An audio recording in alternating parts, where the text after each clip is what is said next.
I had found some pictures. I love the picture on the with the bike, so I wanted to make sure that it got its 15 seconds of fame.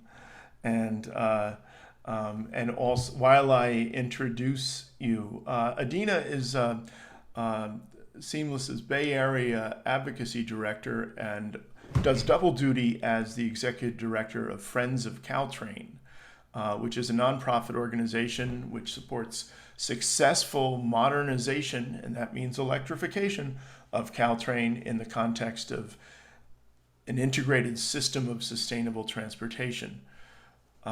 She contributes to a variety of local and regional advisory bodies on transportation and connections between transportation and land use, because there are many. She is a serial entrepreneur with a background in for-profit and nonprofit ventures. And yeah, an extensive background. If you look up Adina, like, I think spent some time in Texas with the ACLU, and I'm sure a lot of other things. But I'll let you tell everyone a bit more about it. So welcome. And yes, you're unmuted. All right. Thanks so much for having me. And the reference to Texas goes back a little while. That is some excellent research and due diligence on the speaker bio. I'll actually weave that into my presentation now that you mentioned it, because that was my first toe in the water into state level advocacy. So I'll talk a little bit about that. So as a segue from, and it's really great to be here at Sustainable Palooza, talking about so many different dimensions toward having a more sustainable Silicon Valley. And segueing from the previous speaker, another important factor in terms of cleaning up our air from particulate pollution and from carbon emissions is public transportation. And let me share a screen at this point. Do I have the right slide in the background? Let's see. Yeah.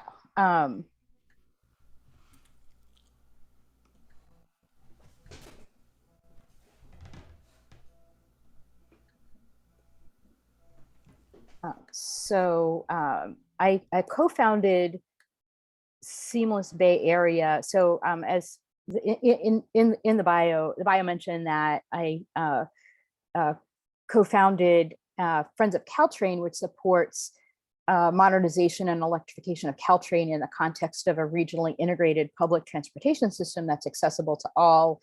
And in the interest of that second part of that mission statement, I also co-founded Seamless Bay Area, which is about creating that equitable world-class seamless public transportation network that is really essential towards achieving our environmental and equity goals. And as folks here on this call know well, public transportation is a really important piece of an environmentally sustainable transportation system. The a report that was done required by state law a couple of years ago before the pandemic said that even if the state is able to reach its zero emission vehicle goals, it will still need to reduce vehicle miles traveled by 25% in order to achieve our climate goals. And yet, even before the pandemic, the public transportation system wasn't keeping up with our population. And a lot of people who want to use public transportation more than they do just haven't, because it's been too difficult, it takes too long, insufficiently frequent, confusing, insufficiently reliable. And that really poses a major barrier to achieving our climate goals, to addressing inequality, addressing traffic congestion, and the housing affordability and the ability to provide a housing in mixed-use neighborhoods that enables people to get around without driving. So this is really a big barrier. And one important piece to this barrier, not the only one, but an important one, is the fact of the fragmentation, really the notorious fragmentation of the Bay Area's public transportation system, where we have 27 different transit agencies and with little coordination in terms of schedules, in terms of fares, in terms of planning. And that makes it really difficult to get to where we need to go, physically getting to where we need to go and getting to where we need to go on climate, environmental, and social sustainability. And what we're looking to bring about instead, and you can see this in the difference between the previous map and this one. What do you see in this map? Lots and lots and lots of logos. What do you see in this map? You see routes that take you from where you are to where you're going. That doesn't mean that transit agencies all go away. That means that the system works as one system from the perspective of the user, and different transit agencies work together under the hood to run different parts of a seamlessly integrated network where service qualities, fares, student discounts, schedules, wayfinding, and so on are standardized to be reliable and simple and convenient for users. As I had mentioned, making the system well coordinated is not enough. We need funding to be able to provide frequent service. You can't have well-connected service unless it is frequent. And that is an important piece of the solution, and I'll talk a little bit more about. So I'll talk a little bit about some really tremendous progress that has been made on this topic over the last few years. When we started this a few years ago and talked to leaders, and they said, you are doing God's work. We really, they were extremely skeptical that the situation of fragmentation that had been in place for many decades, that people have tried to address and tried and not succeeded over the decades. They were skeptical that this is something that we could make progress on, even though many people agreed that this was valuable and important. So we have made tremendous progress, and the way that we have brought that progress about has been by surfacing that pent-up support for a more coordinated system. We created a campaign for seamless transit principles to run all Bay Area transit as an easy-to-use system, put riders first, make transit equitable and accessible, making prices simple, fair, and affordable, connecting with other sustainable transportation. And with this clear vision, we have so far gotten 96 groups and organizations, including 24 public agencies, including cities like the city of San Jose, the city of Mountain View, the city of Redwood City, Menlo Park, Fremont, and more. Very diverse groups ranging from Spur and Bay Area Council, Transform Urban Habitat, housing organizations, Silicon Valley at Home, San Mateo County Housing Leadership Council, agencies including BART, including most recently VTA, all in support, raising their voices in support that there's a really unified perspective that we need to make progress on this fragmentation issue. And while we're building that grassroots support, and if your group has not yet supported seamless transit principles, we will get to a whole set of actions you can take at the end of this talk, so stay tuned. Part of these reforms entails political leadership and legislation. And so we've been working on potential legislation for the last few years, including some exciting legislation that is live and going on right now. Before the pandemic, we were working with Assemblymember Chu on a bill that would create a task force that had multiple stakeholders looking at how can we take on this issue of creating a coordinated system. It was 2020. the pandemic happened. The bill died like most other bills died, but the Metropolitan Transportation Commission lifted up that idea, brought together that coalition, brought together that task force that had transit agencies, that had transit ridership groups, that had MTC commissioners, that had state legislative presence on that body, and to work together to come up with how can we recover the public transportation from the impacts of COVID by making the system more convenient and integrated. And that task force came up with a transformation action plan that was approved last summer, with a plan with 27 actions to bring back public transit from the impacts of COVID, with actions including integrated fares, integrated branding and wayfinding, coordinated service, transforming accessibility, importantly, working together as a region to raise funding for this transformation. And also importantly, to take additional steps to study how to govern a more coordinated system in a way that would be more efficient and more accountable to riders. This governance question is important. As we were getting started down this path a few years ago, we worked with partners and did research on case studies around the world, looking at, is this doable? Has anybody done this before? And what we found was, yes, there are many regions around the world that have gone from a less coordinated state to a more coordinated state. This is common. It's been done many times around the world. And what is done in areas that have well-coordinated systems is these well-coordinated systems has a function that we lack. They have an entity that provides accountability and has authority for the transit network as a whole, doing things like long-range coordinated planning, integrated fare policy, integrated service standards, coordinated schedules, customer experience, branding. Meanwhile, there may be multiple transit operators that continue to do the day-to-day operations, maintenance, local service planning, local service delivery. So it is possible to do this, and it can be done while recognizing local funding sources and local service decisions. What we also found in this case studies is that there's more than one way to solve this problem. And there's this network management study that is ongoing, looking for how best to study this in the Bay, how best to do this in the Bay Area.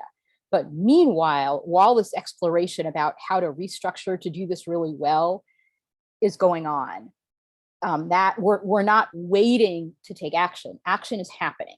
And there's some really exciting action that is happening now. Going back before the pandemic, the MTC and transit agencies had started work on a study on fare integration and coordination. Because right now, if you try to use public transit and you want to go from someplace on a VTA bus line into San Francisco and you take Caltrain to BART, you wind up, you pay 3 times. You pay a separate time every time you take a different color of transit vehicle. Does this make sense? No, it does not.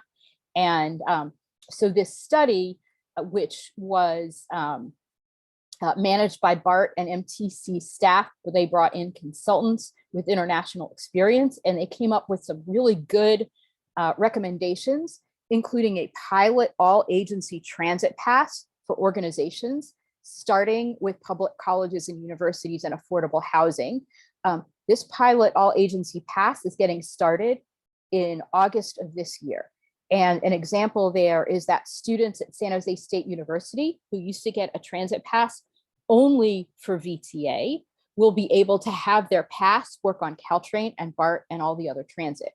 And similarly, residents of affordable housing at Mid-Penn Housing who had a pass, a transit pass that worked only for Samtrans buses, their pass will now work on Caltrain and BART and ferries, all the transit that they have to that we have available to us in the region.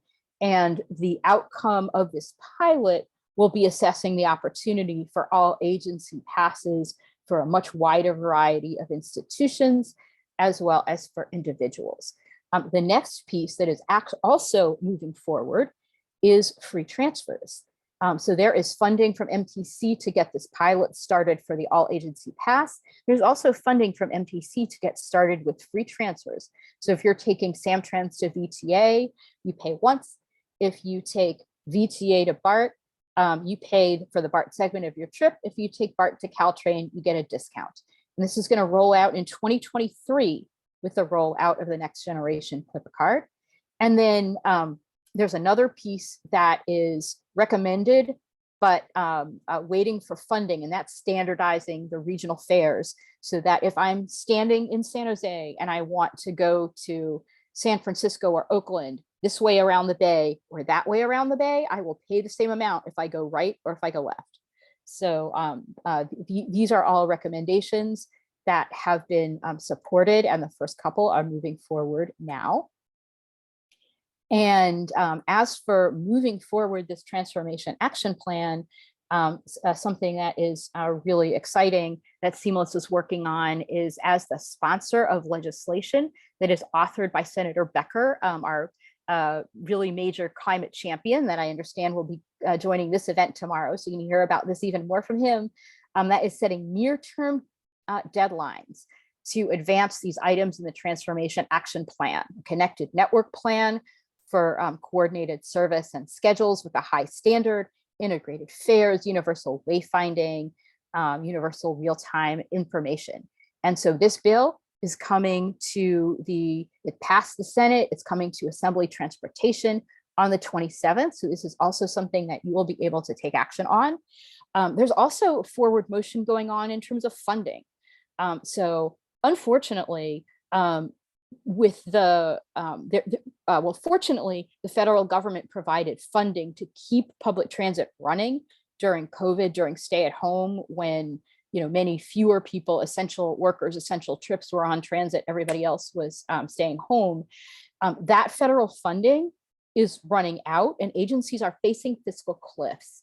And Friends of Caltrain and Seamless Bay Area are part of a coalition called Voices for Public Transportation that is focusing on raising regional funding to be able to run frequent service and integrated and affordable fares. And we're supporting progressive revenue. And just last week, Friday, MTC, their legislative committee voted to step forward to pursue authorizing legislation for regional funding. And the Metropolitan Transportation Commission voted today to move forward, including a stakeholder process. So people who support environmentally sustainable transportation will have opportunities to participate in that this year. Some other exciting things that we're working on, we can rest from our advocacy muscles and celebrate Transit Month. September is Bay Area Transit Month, and there's opportunities to participate in a regional celebration. This is what we did last year. We had a belated celebration for Caltrain Measure RR with parties, taking this train all the way up to San Francisco with parties at multiple stops. We sold the entire Bay Area out of balloon letter R's. There were no more balloon letter R's in the entire region because we used them all at this party. And we're looking for more opportunities for parties and celebrations this year. So I'm going to summarize the opportunities to support seamless transit, and then we'll be happy to take questions. So if your organization has not yet supported seamless transit principles, you can. There's a website that you can sign up. You can support the bill, including making a comment by dialing into the hearing on June 27th. The fare integration next steps are coming to our transit boards. So you can make public comment and support these at our transit boards at VTA and Samtrans and Caltrain.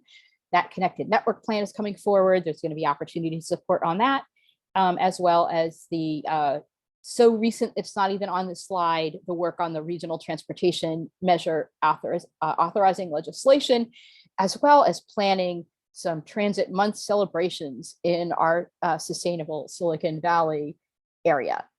So those are all kinds of things that we can do to support more seamless and frequent and sustainable transit. With that, I will stop sharing my screen and take questions.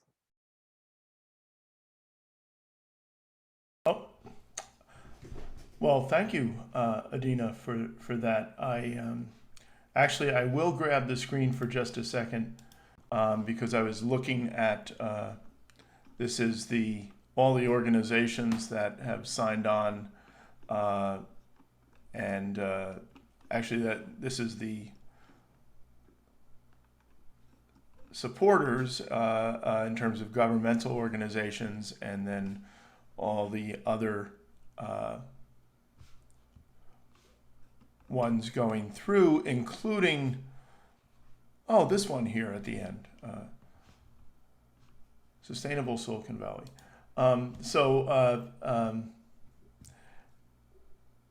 In terms of question, actually, so the first question would be, I just wondered, and this is more, maybe it's more Friends of Caltrain hat, if you would explain what went on regarding Caltrain today.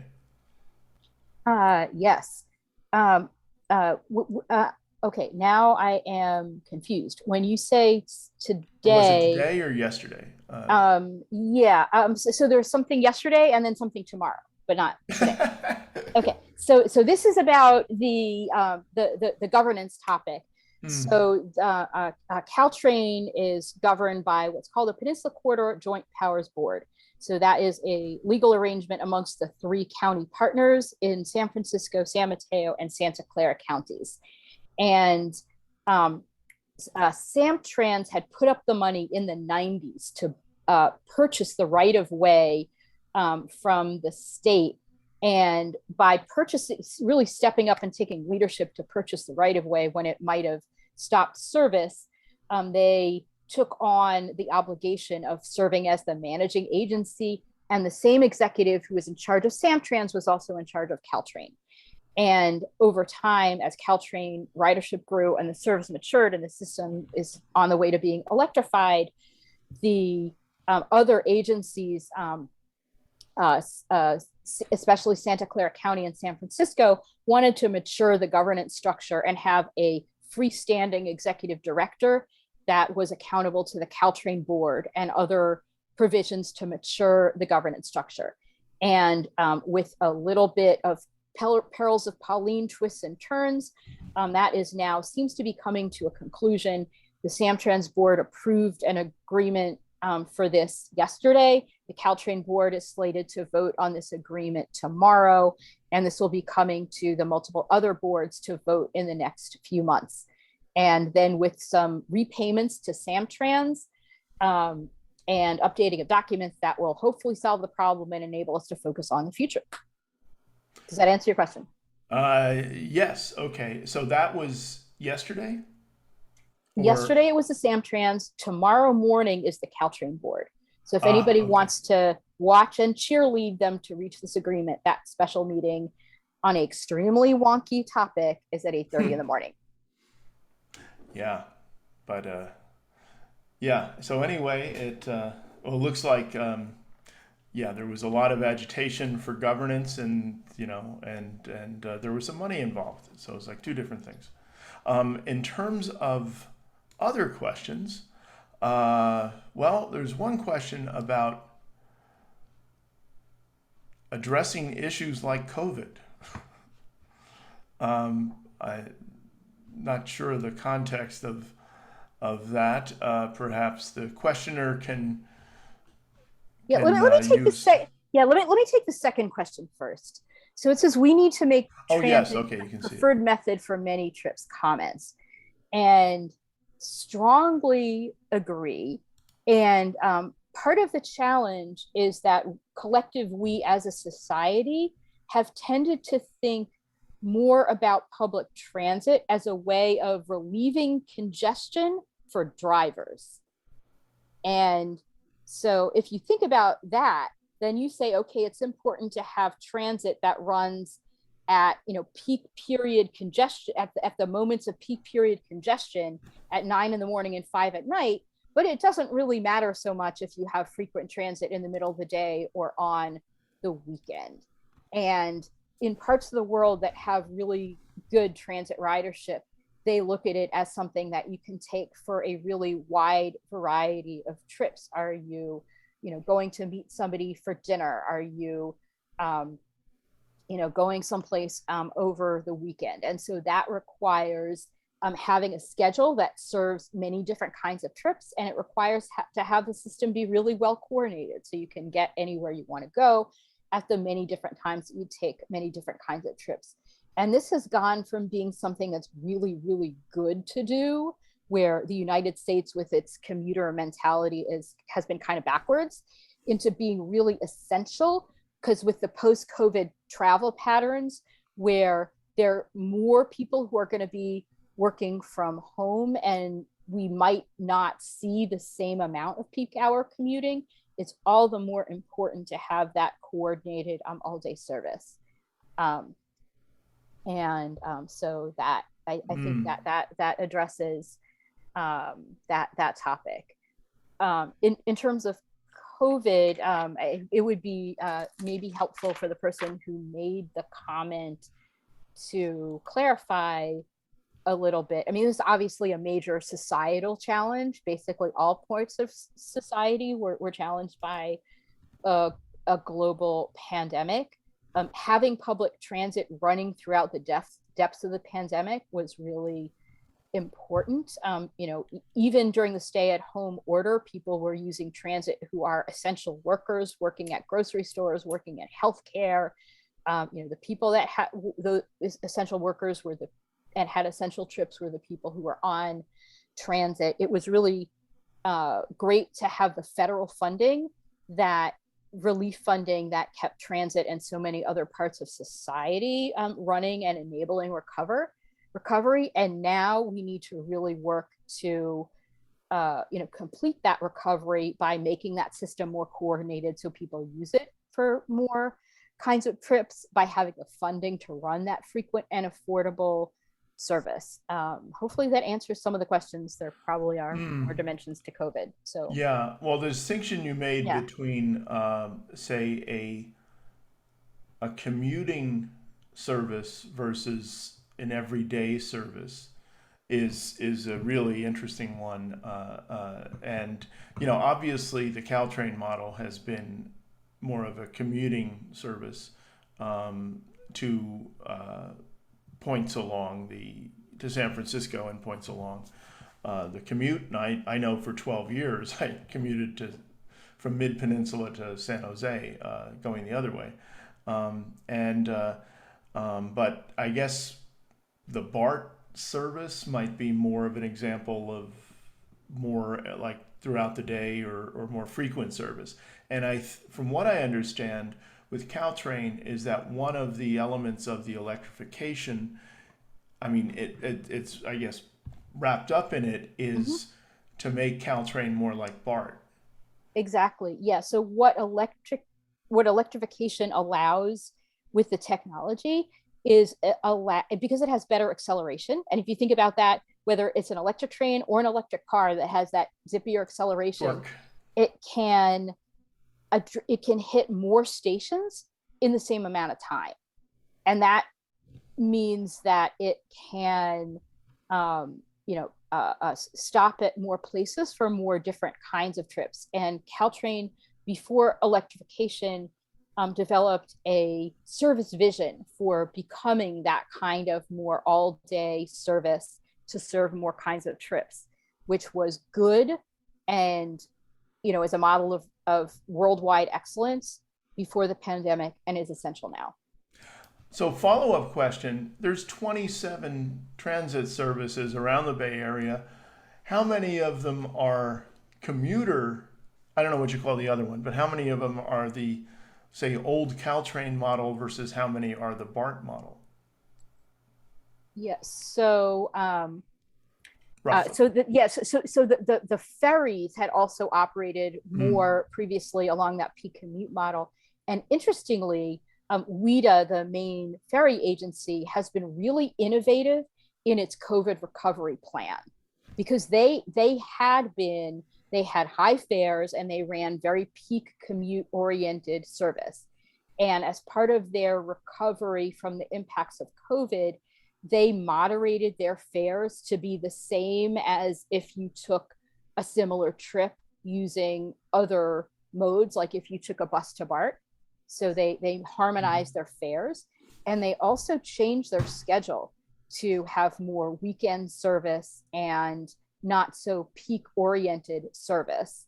And by doing that, they have had the fastest ridership recovery of all of the regional services, as well as they had really multiplied the share of their ridership that were low income commuters. So they have diversified their audience and diversified their ridership, and really accelerated their ridership recovery.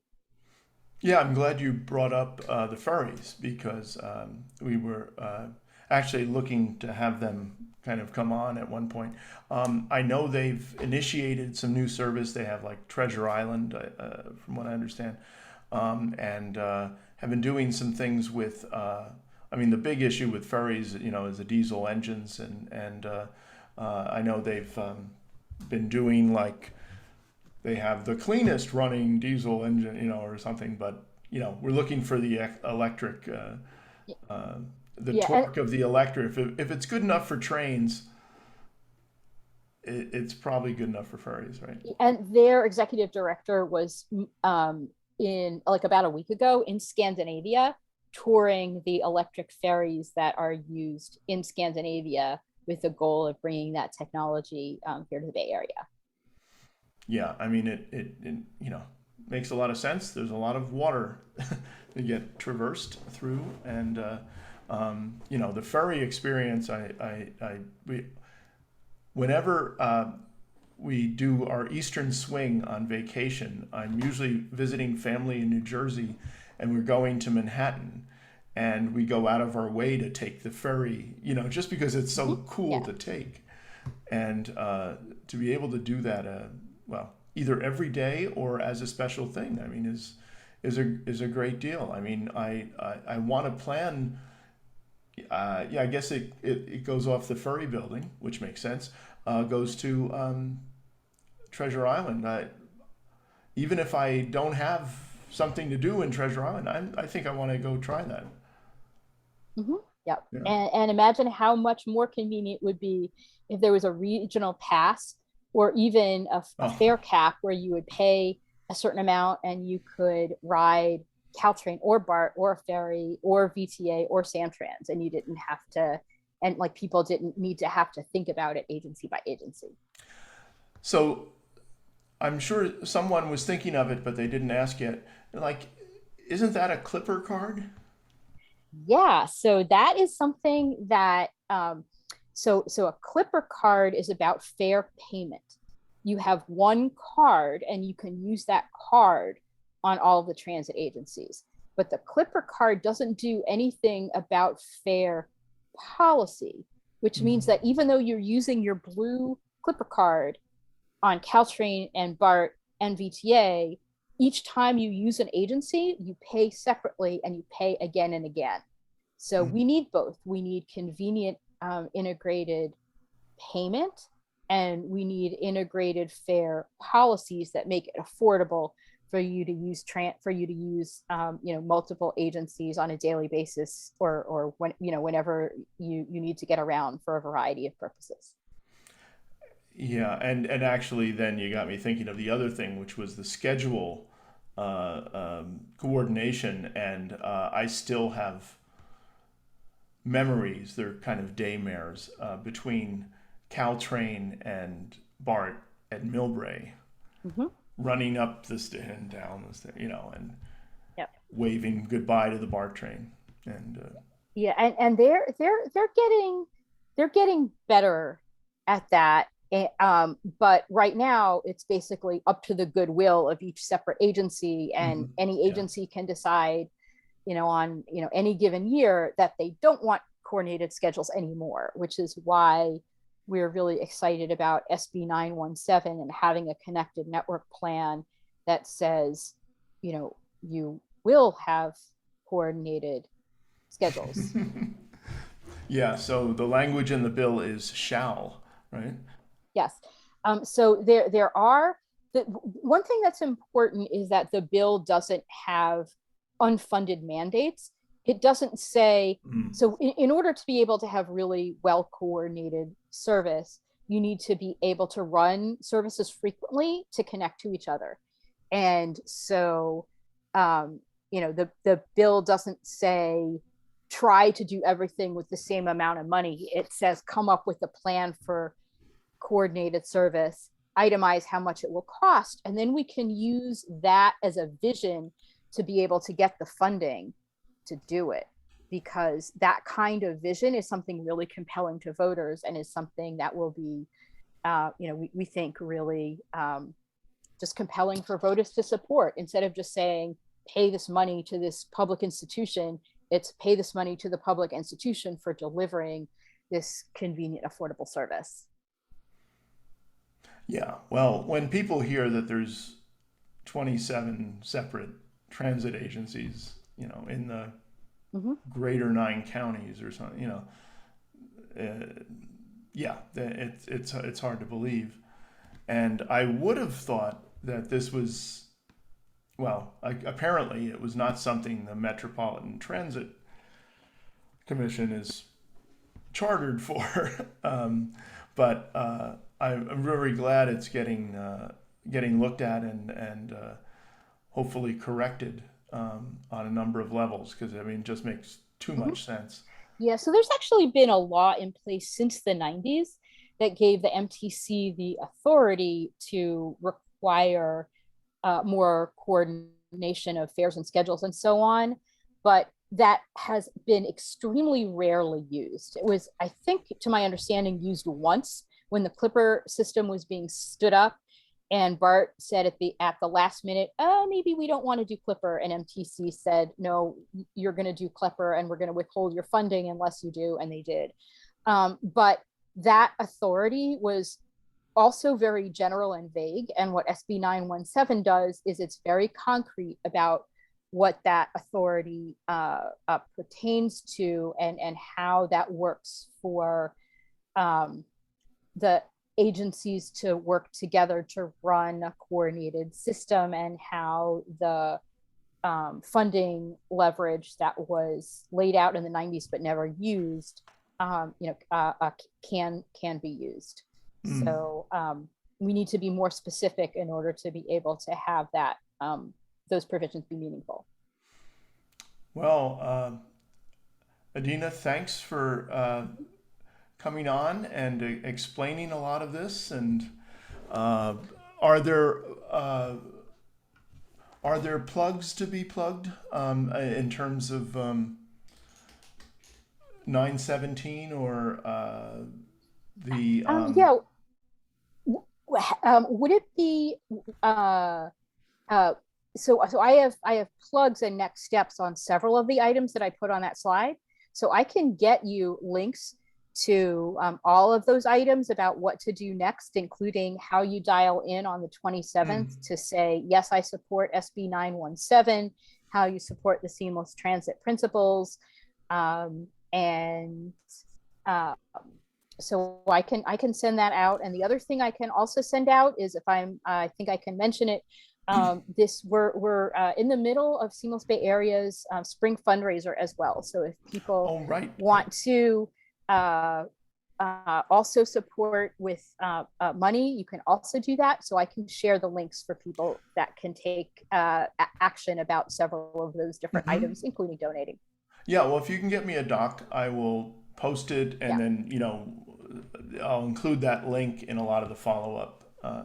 As well. So, and maybe some of the social media. I Fantastic. tried to link to Friends of Caltrain on Twitter today, which, Okay. All right. Well, thanks.